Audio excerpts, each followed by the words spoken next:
Well, hello, everyone. In this video, we're going to finish up some things in the Chapter 7 notes and then look at a few Chapter 7 practice problems as well. Before we continue on in the notes, I just wanted to reiterate something that would have been at the end of the previous class period. So in this example, we've been working through for our hypothetical Baxter battery company.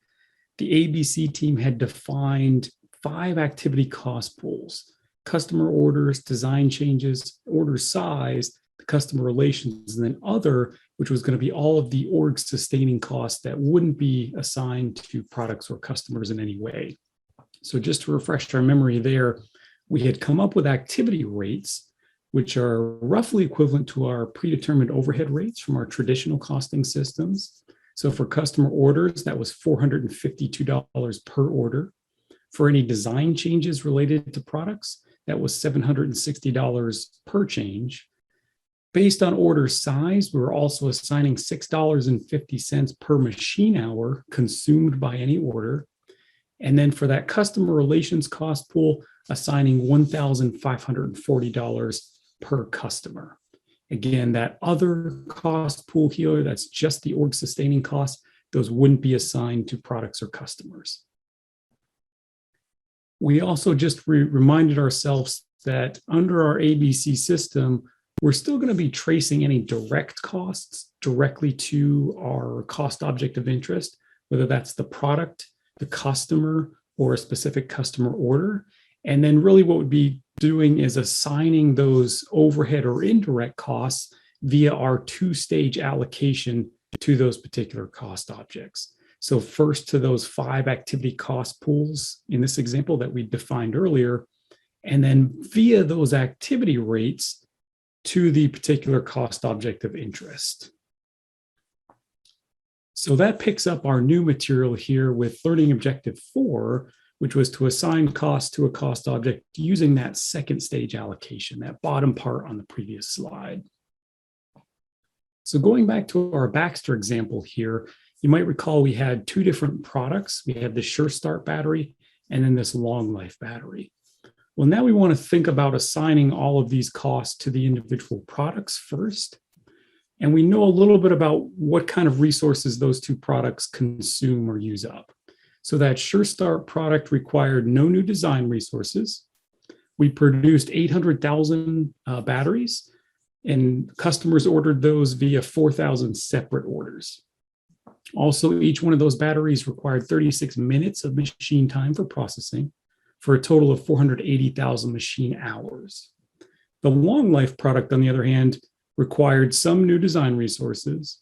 We had 400,000 of those batteries ordered via 6,000 separate orders, 4,000 custom designs prepared for that particular product, and then each of those takes a little bit longer in processing, 48 minutes each. So that was a total of 320,000 machine hours for that product line.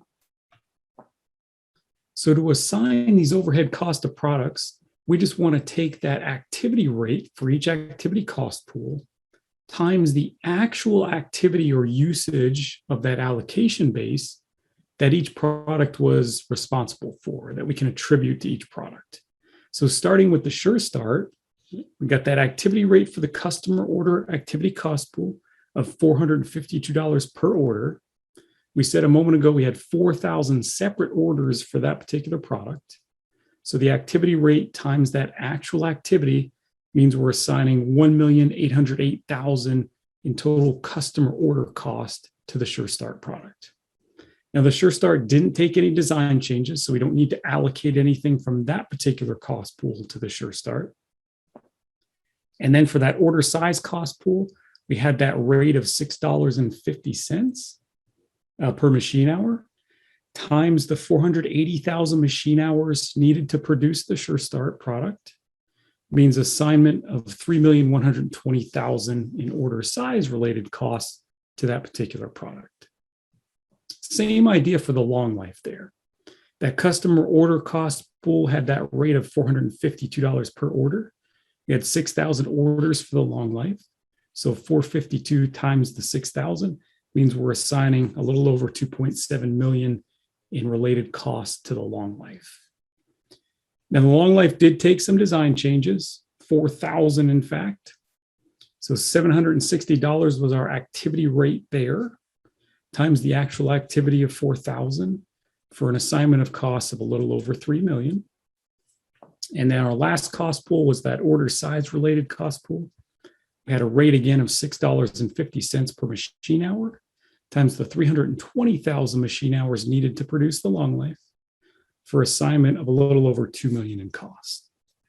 So in total, we've assigned 4.9 million in change to the Sure Start and a little over 7.8 million to the long life. Now, if we add those two up, we're going to be short of all those costs we totaled up from the other day when we were talking about this, all those org sustaining costs and everything in one sort of giant pool. And that's just because we've got that big org sustaining cost pool of a little over $9 million that we're not assigning to any particular cost object, right? Those org sustaining costs, we're saying, hey, we still need to incur those to kind of keep things up and running, but we can't assign those to individual products or individual customers because those things don't consume those resources in a way that we can attribute them. Okay, so let's take a look now at how Baxter's system would work for just one customer. And let's use Acme Auto Parts as an example. They placed a total of 12 orders. They've got 8 orders for 60 Sure Starts per order. And they've got 4 orders for 50 long lives per order. So they're getting both of our products. From a machine hour standpoint, those 480 Sure Starts would require 288 machine hours for production. And the 200 long lives would require 160 machine hours. We also just want to note up here that the 4 orders for the long lives required a design change in this case to satisfy customer needs. So to assign cost to a particular customer, we're going to follow the same mechanics. We still need to consider our activity rate for each activity cost pool. And then we just need to consider the actual activity or usage of those particular drivers that each customer is responsible for, or that we can attribute to each customer. So in the case of Acme Auto Parts, we'll just go right down the line here with our individual cost pools. Customer orders, we may recall the rate there was $452 per order. Acme placed 12 orders during the period. So 452 times 12, we're assigning 5,424 in those order-related costs to that customer. Design changes, it required 4 to satisfy customer needs here for Acme. We had an activity rate of $760 per change. So 760 times 4, we're assigning a little over 3,000 in design change related costs. Order size was based on machine hours at $6.50 per machine hour. The total across all of Acme orders across our 2 products were 448 machine hours. So the product there, 6.5 times the 448, gives us our $2,912 in order size related costs assigned. And then that customer relations activity cost pool, again, would only be assigned at the customer level, not at that product level. So that had a rate of $1,540 per customer. Since we're just concerned, at least at this point, with the one customer, Acme Auto Parts, the actual activity, if you will, would just be 1. So we'd assign $1,540 in customer relations related costs. Okay, so let's get a quick check-in here. This question will be part of the little Canvas mini assignment there. So true or false, the assignment of cost to cost objects, whether that's the product, customer, and so on, under our ABC system is mechanically the same as the assignment of overhead costs to cost objects in our traditional costing systems. So that's our job order costing system and our process costing system. That is, both involve the use of 1, a rate based on beginning of period estimates, and 2, actual activity during the period to make that assignment. So think about that one for a second, pause the video if you want, and then I'll hit the answer here. So that is true. In each case, we're using effectively some kind of predetermined rate by which to apply those costs. In our traditional costing systems, that's our predetermined overhead rates based on those beginning of period estimates. times that actual activity or consumption of that allocation base during the period. And it's fundamentally the same in our ABC system. Our activity rates are based on estimates from the beginning of the period. And then we're multiplying those or factoring them by our actual activity or usage of those resources during the period to assign those costs. Okay, so LO5 was to use our activity-based costing to compute some product and customer margins. And you guys are familiar with the idea of gross margin, right? Which is kind of potential profitability if we think about it from an income statement standpoint. Fundamentally, that's the same thing we're doing here, just at the product or customer level. So let's start here with some product margin calculations. So the first step in this direction would be to come up with each product's sales, as well as any direct cost information we have for them. So continuing our Baxter Battery example, let's say for the Sure Starts and the Long Lives here, we've got sales of 31.3 million and 18.7 million respectively. Let's also say for direct costs, from a direct materials standpoint, we've got 9 million and 6 million. Direct labor, we've got 7 million and 5 million. And let's also assume we can attribute some direct shipping costs in the amounts of 2 million and 1 million respectively to each of those products. Once we've got that, we just want to incorporate those cost assignments we did from the ABC cost pools to try to come up with the total cost of each of these individual products. So if we look at the Sure Start first, we've got those direct costs we just spoke about from a minute ago at the top. And then down here at the bottom, I've brought in all those costs we've assigned from the activity cost pools. So we had the 1,808,000 from the customer order related cost pool, nothing in design changes for that product, and then 3,120,000 in costs related to that order size cost pool. From the Long Lives, we've got our direct costs again on the top here. With those ABC cost assignments, we had 2,712,000 from that customer order cost pool. In that case, we did have design change related costs for the Long Lives. So a little over $3 million that we had assigned previously there. And then related to that order size activity cost pool, we had a little over 2 million in costs there. And now we can determine that product margin for each of those two products. So we're just effectively taking the sales generated by each product minus all those costs we've now attributed or assigned to that particular product, both the direct costs and then these costs we assigned via our ABC system. So for the Sure Start, that's sales of the 31,300,000 minus all those direct costs, plus those ABC costs we had just assigned, gives us a product margin there of 8,372,000. The Long Lives, on the other hand, we had sales of 18.7 million minus all their direct costs here, first three. Then those costs we'd assigned via the ABC system leaves them with a product margin on the loss side of 1,132,000. We can reconcile that with the company's overall net income. In fact, we'd always be able to do that, where we want to make sure those things tie out. The total product margin for both products combined would be the 7,240,000. That's the product margin from the Sure Start, plus the product margin from the Long Life, keeping in mind that that's a negative number essentially. Then from that, we would deduct all those costs that we didn't assign to the individual products, all of those org sustaining, and in this case, the customer relation types costs as well.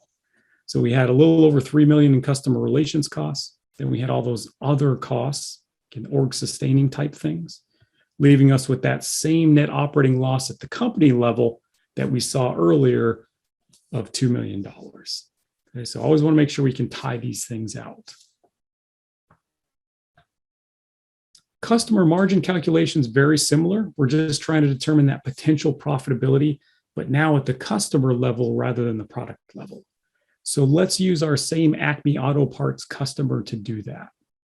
So let's assume they've got sales related to all the orders they've placed with us $29,200. In other words, that's what we billed them for during the period. Hopefully they paid us or are going to.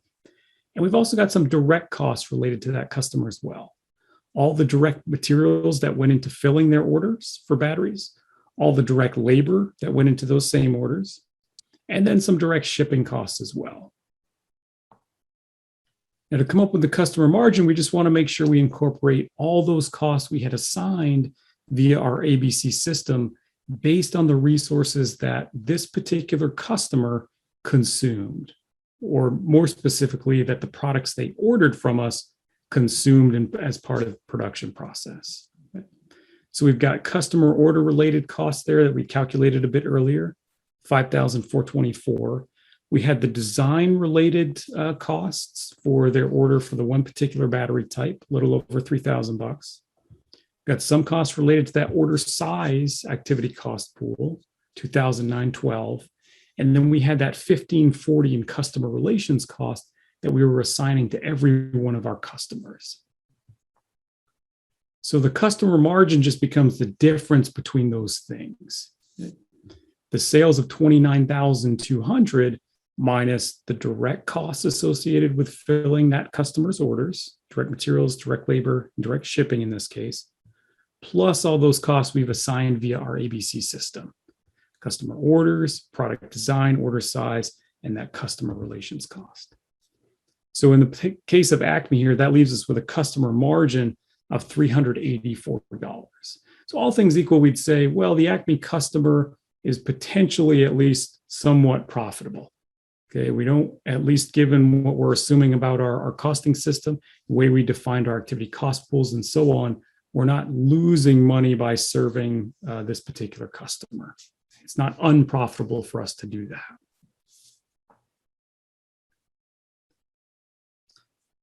Okay, so let's think about how this would kind of compare to similar margins under our traditional costing systems. So that's our job order / process costing system. So the first step in coming up with those margins under those systems is essentially the same. We still want to consider the sales related to each product, as well as any direct costs. Now, the difference here would be we wouldn't be attributing those direct selling expenses, so shipping in this case, to the individual products. Under our traditional costing system, only manufacturing related costs get assigned to these cost objects. Okay, so keep in mind that important difference. From there, we'd want to come up with our predetermined overhead rate, or rates plural. Let's assume in this case that Baxter is using a single plant-wide rate. So they'd have all of their indirect manufacturing costs, which in this case was indirect wages, some depreciation, some utilities, and then the factory building lease included in that total estimate of overhead cost. So predetermined rate, total estimated cost, divided by total estimated activity, 800,000 machine hours here, would give us a predetermined overhead rate of $1,750 per machine hour. Okay, that's what we'd be using to apply overhead throughout the period, as we did back in chapters 2, 3, and 4. From there, we'd want to allocate overhead to each product using that rate. So in the case of Baxter here, the Sure Starts needed 480,000 machine hours to support production. So that amount times the $1,750 per machine hour means we would allocate $8,400,000 in overhead to the Sure Starts. The Long Lives needed 320,000 machine hours. So total activity times our rate of $1,750 means we'd allocate $5.6 million in overhead to the Long Life product. Now let's come up with those product margins. So it's just taking our sales for each product, again, the $31.3 million for the Sure Starts, the $18.7 million for the Long Lives, and deducting all those manufacturing only costs. So direct materials, direct labor, and then that applied overhead. So when we do this, we come up with a product margin of $6.9 million for the Sure Starts, $2.1 million for the Long Lives, or $9 million in total across both products. From that, we could still deduct our overall company-wide selling and admin expenses of $11 million. So that's the shipping, the marketing, and then the general admin. to come up with that same company-wide net operating loss of $2 million that we've seen a couple times before. Okay, so we're not changing the bottom line company-wide profitability with anything we do here. We're just thinking about what's the most accurate way for us to cost our products and determine the potential profitability of those things from either a product level or a customer level. So let's think about the differences now between the two. Our product margins are certainly very different under the two costing methods. In the case of the Sure Start, under our traditional costing system, it had a product margin of 6.9 million. Under ABC, almost 8.4 million. So that's almost a $1.5 million change in that potential product margin. For the long lives, the swing's in a way a little bit even bigger because it crosses that magical boundary of zero. Under our traditional costing system, the long life product looks profitable at a product margin of 2.1 million. Under our ABC system, it looks unprofitable. It doesn't look like we're doing well by even making that thing, right? It has a potential product margin or loss of a little over 1.1 million. So a very big swing there. We would say that all things equal, the traditional costing system overcosts the Sure Starts, right? Cuts that product margin down, whereas it undercosts the long lives, okay, pushes that product margin up.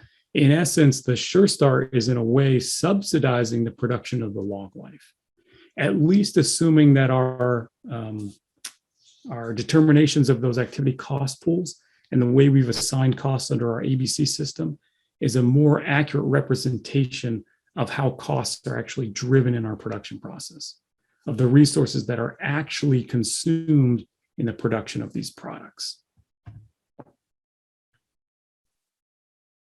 Okay, so 3 reasons why the product margins for the two costing systems are very different from each other.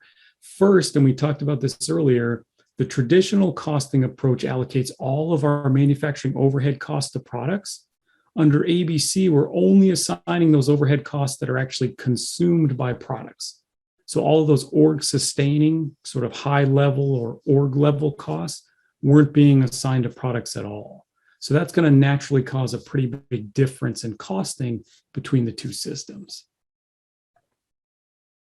Second, that traditional costing allocates all those overhead costs using that big volume related allocation base, everything based on those machine hours. ABC, on the other hand, also uses some non-volume related allocation bases. Number of design changes, right? Number of customers served in this case, and so on and so on. So those are volume related in terms of the measure themselves, but not volume related in terms of volume of production. Okay, we're just sort of talking about those counts of activity rather than strictly those big machine hour or labor hour type drivers that we're accustomed to seeing under our traditional costing systems. And then finally here, traditional costing systems do disregard those selling and admin expenses because all those things were assumed to be those period expenses. Under ABC, we want to make sure we trace any direct costs related to those activities to our individual products or customers. And so we're going to end up including some non-manufacturing costs. In our Baxter example, it was shipping, right? Those types of things, because our products and customers do consume those kinds of resources within our operations. So ABC often does a much better job of sort of accounting for those things, right? Getting those things assigned to customers and products in a meaningful way. Your book had a little sidebar here on targeting process improvement. So activity-based management, which is also sometimes referred to as another acronym, ABM, is often used in conjunction with this idea of ABC to identify some ways in which our operations could benefit from process improvement. So in those efforts, we'd be trying to eliminate wastes or inefficiencies within production, decrease some of our processing time, reduce defects, so improve quality, and sort of just get better at doing what we're doing. So ABC in general does require a shift in incentives to group-based plans, hinging on this idea of cooperation between a lot of different people or parts of those production processes. since a lot of these activities we're defining do very frequently cross functional boundaries. There's some academic research on this, and one paper in particular, Drake et al. 99, I had put out there in the appropriate folder on Canvas if you care to take a look at it anytime. The authors of that paper conduct a neat little experiment where they test some of this idea of cooperation with an ABC system and how the incentives may interact with some of those forces to change overall productivity. Okay, so ABC activity rates can also clue us into some potential areas for improvement as we think about these things. Again, since our activity cost pools often do cross strictly functional bounds, if we have some that are sort of out of whack, or raise some red flags about things we might not be doing very well, some gaps in the process, some big inefficiencies in the process, that might help us identify some easy areas to target for improvement. One other thing we can do related to that is make use of some benchmarking. So you all have probably heard of this term before, but benchmarking in the loosest sense means let's figure out either someone who does something really well or some theoretical benchmark or goal that we should be striving for. And that can sort of inform or drive our process improvement efforts, give us something to shoot for, some kind of ideal standard to reach or attain. We do need to talk a little bit here about external reporting. So it's not very common to see companies do any kind of external financial reporting using their activity-based costing information. And that's for several reasons.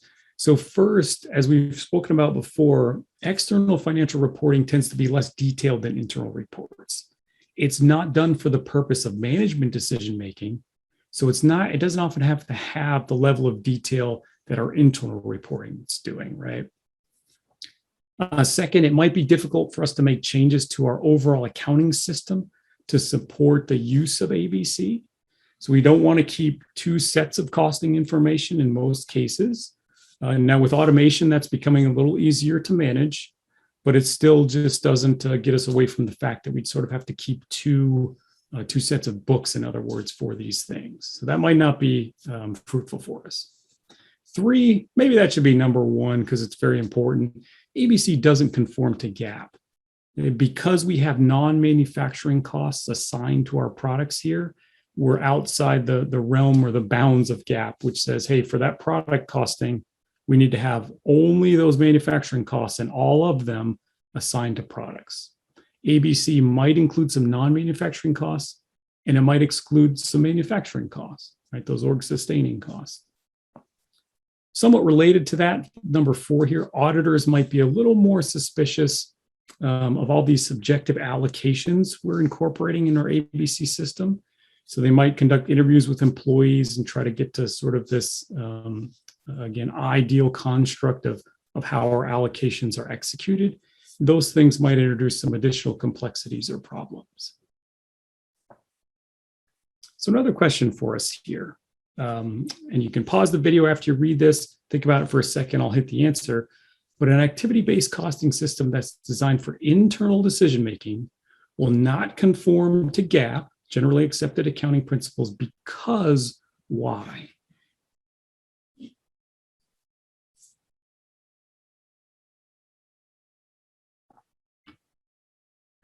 All right, so the answer there is A. We hinted at this a minute ago. Under our ABC system, some manufacturing costs, so those org-sustaining costs and also costs of idle capacity, won't get assigned to products.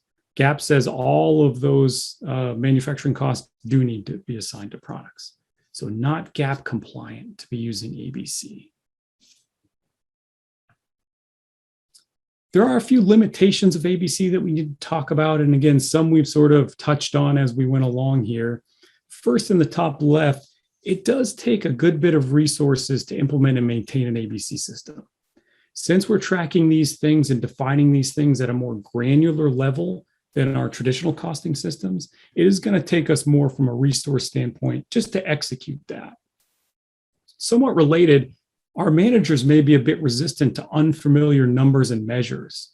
So the things that come out of our ABC system might not sort of fit their traditional view of their production processes. We might be fighting a little bit of battle of change there. Doesn't mean it's not worth it, but it's just something to keep in mind. There is certainly a desire to fully allocate all cost of products under ABC.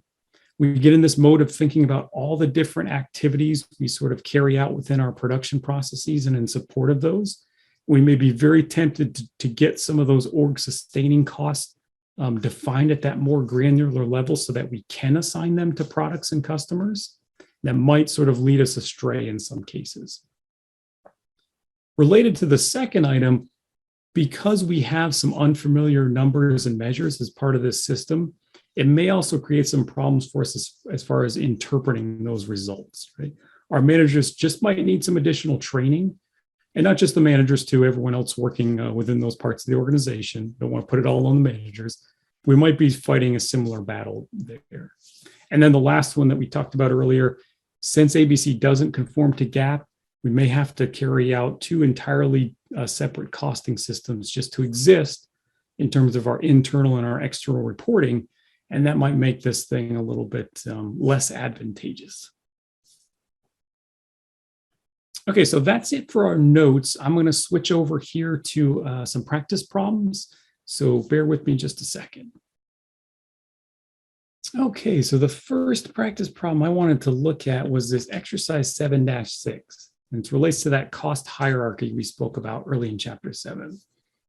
So that setup said that Flash Express purchases USB flash drives from suppliers and then applies corporate logos, kind of brands those things for their customers.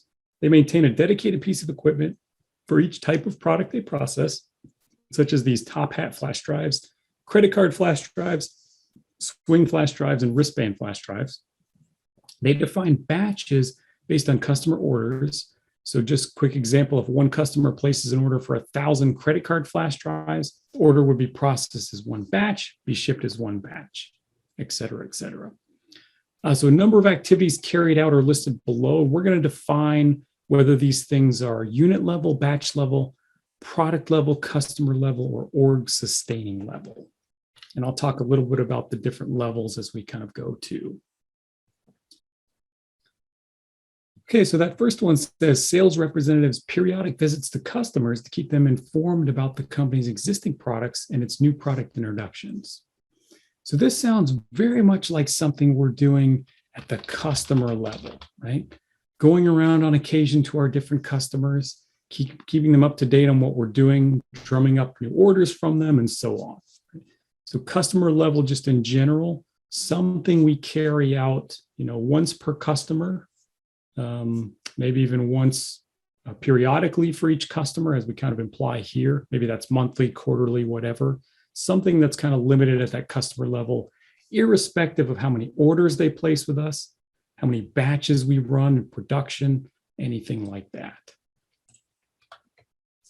The second one said engaging in price negotiations with the the company's supplier of credit card flash drives.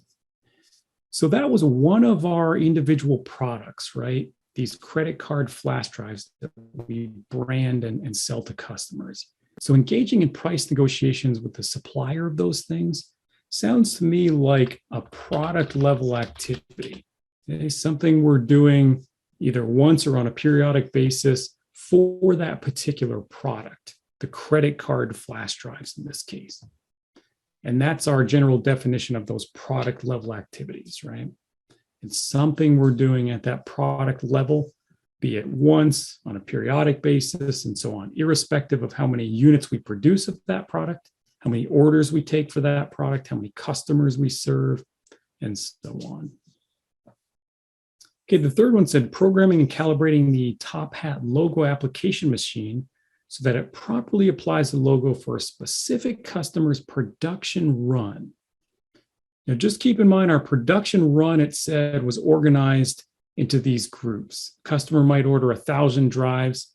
So we're going to set up the machine here, put their logo together, make sure it's stamping that logo on some group of these drives. So that's a very good candidate for a batch level activity. Something we're doing to set up this one particular run of X number of units. Maybe it's 1,000, 100, 10,000, whatever. Okay, so batch level, something we're doing once for some group of units of product that we're producing. The fourth one said visually inspecting each flash drive that's been produced to ensure that the logo has been applied in a defect-free manner. So we're going old school quality control here, making sure that everyone coming down the line is perfectly applied in that logo. So that tips us off in the very beginning there, something we're doing to each flash drive, each unit of product. So that tells us it's got to be that unit level activity. It's something we're doing to every single unit, or something that's moving in relation to the volume of units we're producing. Up next, we had preparing shipping documents and packaging for a customer order. So that last part kind of tips us in. We're doing this, clearly once per customer order. An order represents a batch of production, since they're custom ordering these things with their individual logos. So there's a good thing to stick into a batch level characterization as well. All right, F said periodic maintenance of the equipment used to process wristband flash drives. Okay, so this one might sound a little in the gray area there. It seems like it relates to volume of production, maybe. The key here probably is that this particular equipment is used to process only the wristband flash drives. And it says periodic, which implies on some kind of schedule, monthly, quarterly, annually, whatever. So because of that, it's probably not related to volume of production. We'll probably call this a product level activity. We're doing these periodic maintenance activities once or a series of times just for that one particular product's equipment. Next up, we had lighting and heating the company's production facility. Since we're talking about just the overall utilities, if you will, of the factory building, not related to any specific production equipment or anything like that, this would best be categorized as that org sustaining type activity. Okay. Again, those activities that we're kind of undertaking to support our overall production. And then H said preparation of the company's quarterly financial reports. So there's another good one for org sustaining, right? It's not related to any particular volume of product, any particular product in general, certainly not related to a customer or anything like that. So that fits under that big org sustaining bucket as well. All right, so next up, I wanted to look at 7-3. So that had said Green Thumb Gardening here. It's a small gardening service that uses activity-based costing to estimate costs for pricing and other purposes. The proprietor thinks that costs are driven mostly by the size of customer lawns, size of garden beds, distance to travel, and then number of customers. They've also have identified costs of maintaining garden beds, which depend on whether the beds are low maintenance or high maintenance. And they've identified as such these 5 particular activity cost pools. So we've got caring for the lawn, and the activity measure there is square footage. We've got 2 cost pools for caring for the garden beds, one for the low maintenance, one for the high maintenance. They're both using a measure of square footage. We've got travel to jobs with an activity measure of miles, customer billing and service with an activity measure number of customers. Okay, meaning roughly our billing and service activities are the same for each customer. Okay, so the company's also already completed its first stage allocation, gotten all of its costs assigned to those 5 activity cost pools. We also have estimated our overall activity for the upcoming year, and we want to calculate activity rates for these 5 activity cost pools. So first up is that caring for lawn activity cost pool. Now, we had said throughout our kind of notes in chapter 7 that our activity rates operate pretty similar to our predetermined overhead rates from our traditional costing systems, in that we need to take our total estimated cost per cost pool, divide it by our expected or estimated activity to come up with that activity rate by which we want to apply those costs or assign those costs. So for caring for the lawn here, we've got the $72,000 that's already been assigned to that cost pool. divided by the 150,000 square feet that we expect to mow this year. And that's 48 cents per square foot. So just keep in mind, we want to jot down our unit of measure there just for our own purpose if we ever needed to assign these costs. Next up, we had caring for the garden beds, and that was low maintenance first. We had total estimated cost there of $26,400, and we expected to maintain 20,000 square feet of low maintenance garden beds throughout the year. So dividing that out, we get $1.32 per square foot. Third cost pool was caring for the garden beds, but this was the high maintenance version. So more ornamental shrubs and more intricate designs, whatever. The cost associated there was $41,400. So divide that by our total expected activity of 15,000 square feet, and we get a rate of $2.76 per square foot. Okay, it's a little more than double our rate for the low maintenance beds. Next up, we had travel to jobs, and that was based on mileage to and from. Total estimated cost, $3,250. And all told, we expect to be driving 12,500 miles to get to those job sites. So we divide that out, and that gives us a rate of 26 cents per mile. Last but not least, we had the customer billing and service. Total estimated cost there assigned to that cost pool, $8,750. We expect to serve 25 customers in doing that. So our rate per customer, $350. So we'll just keep in mind that once we've got these activity rates, as we operated throughout the year and went to assign costs to each customer, if we were trying to figure out a customer margin, for example, we'd assign 48 cents per square foot for every square foot the customer's lawn entailed, $1.32 per square foot for caring for any low maintenance garden beds, $2.76 per square foot for caring for the high maintenance beds, 26 cents for every mile we spent driving, to and from the customer site, and then just a flat $350 per customer for those billing and service activities.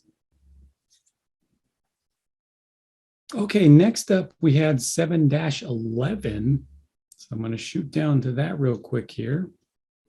Let's see if we can come up with some margin calculations. So 7-11 said Foam Products Inc. Makes foam seat cushions for auto and aerospace, and maybe even for athletics related things, who knows. Company's ABC system has our 4 activity cost pools shown in the box here. We also know the activity measure. In this case, we've already got the activity rate. So the rate by which we're going to assign costs from these cost pools to our cost objects. Now, it also tells us the company just completed a single order from Interstate Trucking for 1,000 custom cushions. It was produced in 2 batches. Each cushion takes a quarter of a labor hour. Selling price was $20 a unit. Direct materials cost was $8.50 per unit per seat. And direct labor cost was $6 per unit. That was Interstate's only order during the year. So let's come up with a customer margin for Interstate Trucking here. So the first thing we want to do to get toward our customer margin is make sure we're assigning any direct costs we have related to that particular customer. So in this case, we've got the direct materials, we've got the direct labor, and that's it. We don't have any other direct costs that we know of.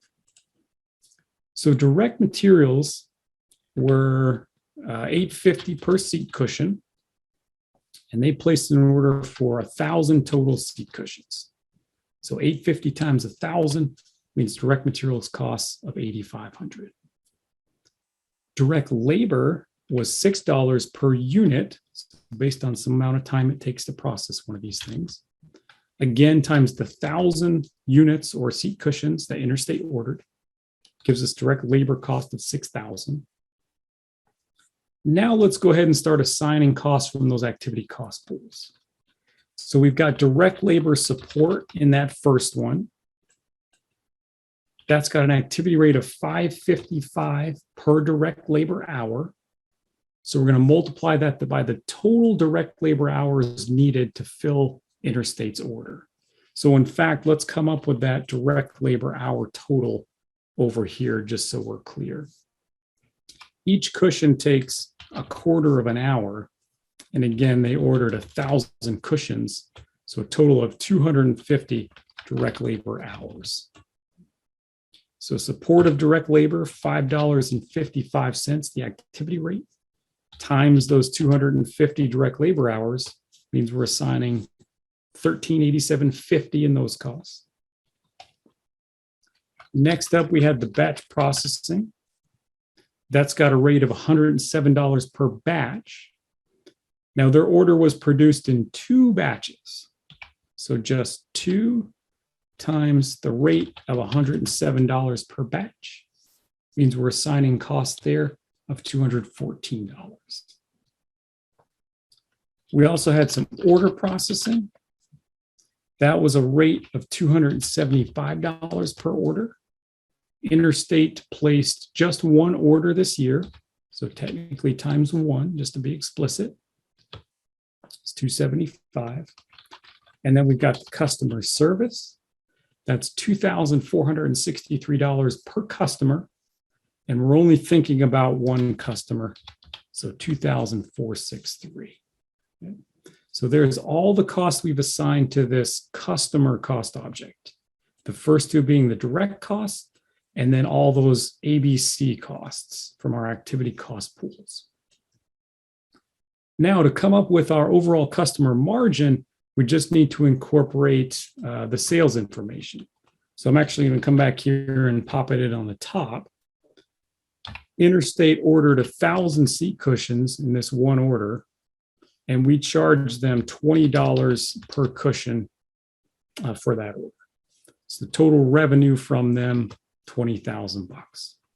So now the customer margin just becomes the $20,000 in sales from that customer minus, and here I think I'll just click the sales, minus the direct materials cost, the direct labor cost, and then again, all those costs we've assigned from our ABC cost pools. So that leaves us with a customer margin of $1,160.50.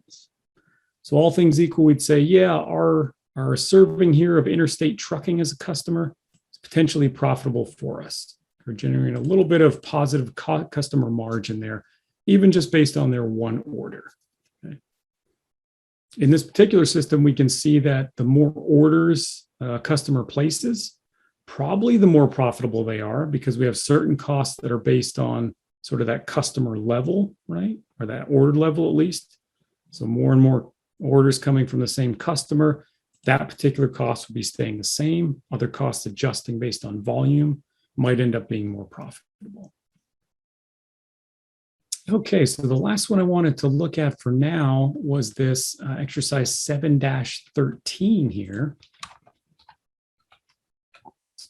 So that one said Fogarty makes 2 products, the titanium hubs and then these sprockets. Here we know the direct labor hours needed to make 1 unit of each. We also know the annual production of each in terms of a number of units. We have some additional information in the middle here.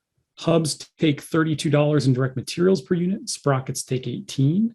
Direct labor wage rates, $15 per hour. Hubs do require some special equipment. They're more complex than the sprockets. And our ABC system has come up with the following activity cost pools. So we've got machine setups based on the number of setups. We've got special processing based on number of machine hours. And then we've got the general factory or org sustaining costs in a very big bucket. So what's required here is coming up with an activity rate for our cost pools. We'll answer the second part of that in a second. So we've got machine setups. The total estimated overhead cost there was $72,000. We want to divide that by the total estimated activity across all products. Just be careful here. So 100 for the hubs, 300 for the sprockets, 400 total is what we want to base that rate on. We want to have 1 rate across all our activity.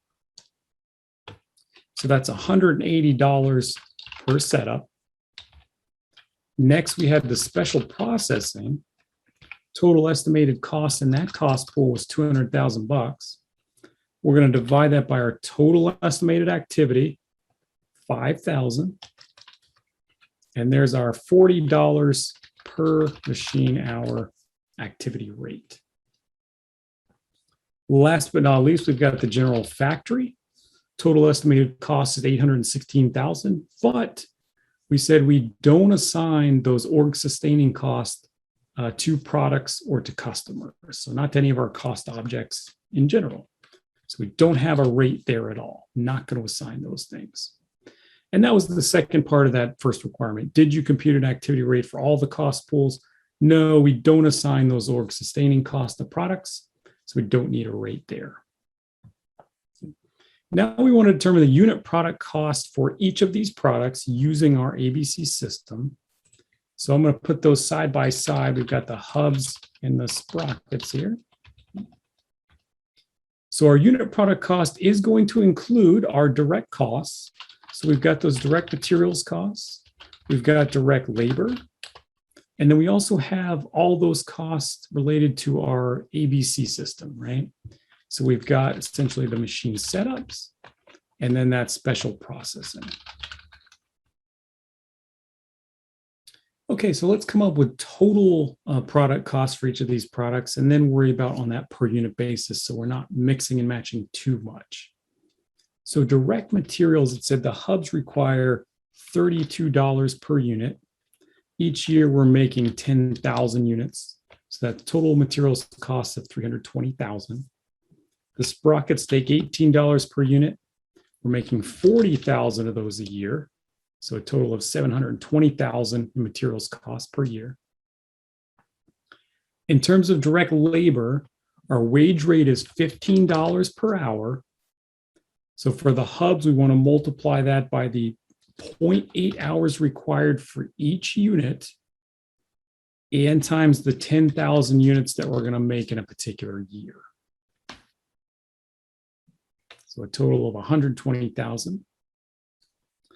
The sprockets, we've got the same wage rate of $15. Those only take 0.4 hours per unit, and we make 40,000 of those each year. So total labor cost of 240,000. Machine setups, we had a rate of $180 per setup. The hubs take 100 setups per year. So 180 times 100, we're assigning 18,000 in setup costs to the hubs. The sprockets, we've got the same rate, $180 per setup, but the sprockets take 300 setups. So total cost assigned of 54,000. Special processing, let's be explicit and use the rate here, $40 per machine hour times the hubs take 5,000 machine hours for that processing for the year.